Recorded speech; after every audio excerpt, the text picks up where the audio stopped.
నమస్తే అండి అందరికీ వెల్కమ్ టు అవర్ ఛానల్ పొదరిలోపై ఐపీఎస్. బ్రేక్ఫాస్ట్ తొందరగా అయిపోవాలా అండ్ టేస్టీగా ఉండాలా అయితే ఈ అటుకుల గారెలు ట్రై చేసేసేయండి. చాలా టేస్టీగా ఉంటాయి. ముందుగా ఒక పెద్ద కప్పు అటుకులు తీసుకోండి. అటుకులు కూడా మందంగా ఉండాలి. నిండగా వాటర్ పోసుకొని ఒక 5 మినిట్స్ అలా వదిలేసేయండి. 5 మినిట్స్ తర్వాత వాటర్ ఏం లేకుండా గట్టిగా ఇక్కడ వీడియోలో చూపిస్తున్న విధంగా పిండుకోవాలి.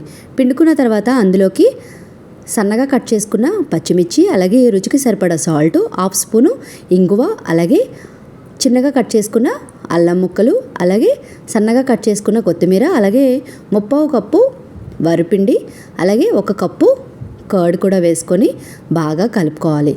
ఆ తర్వాత 1 స్పూన్ జీలకర్ర వేసుకొని మళ్ళీ బాగా కలుపుకోవాలి. ఈ విధంగా పిండి అనేది ఈ విధంగా ఉండాలండి. లూజ్గా ఉండకూడదు, అలాగే గట్టిగా కూడా ఉండకూడదు. చూస్తున్నారు కదా, మనకి గారి ఈ విధంగా అనేది వస్తుంది. మీరు పల్చగా చేసుకుంటే నూనెలో వేయగానే విరిగిపోతాయి, లేదు అంటే కనుక నూనె అనేది పీల్చేసుకుంటాయి. ఈ విధంగా కలుపుకున్న తర్వాత డీప్ ఫ్రైకి ఆయిల్ పెట్టుకొని ఆయిల్ మరిగిన తర్వాత మనము గారెలు అనేది వేసుకోవాలి. వేసుకున్న తర్వాత మీడియం ఫ్లేమ్లో పెట్టుకొని వెంటనే కదపకండి.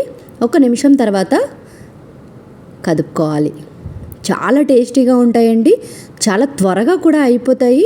ఎంత త్వరగా అంటారా, 10 మినిట్స్లో గారెలు అనేది రెడీ అయిపోతాయి.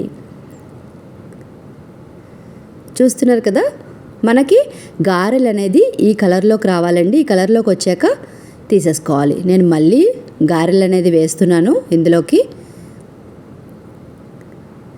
ఈ విధంగా మనం వెంటనే కదపకూడదు, మీడియం మంట మీద వేయించుకోవాలి. అలాగే మామూలు గారెల కన్నా ఈ గారెలు కొంచెం ఎక్కువ టైం పడుతుంది వేగడానికి.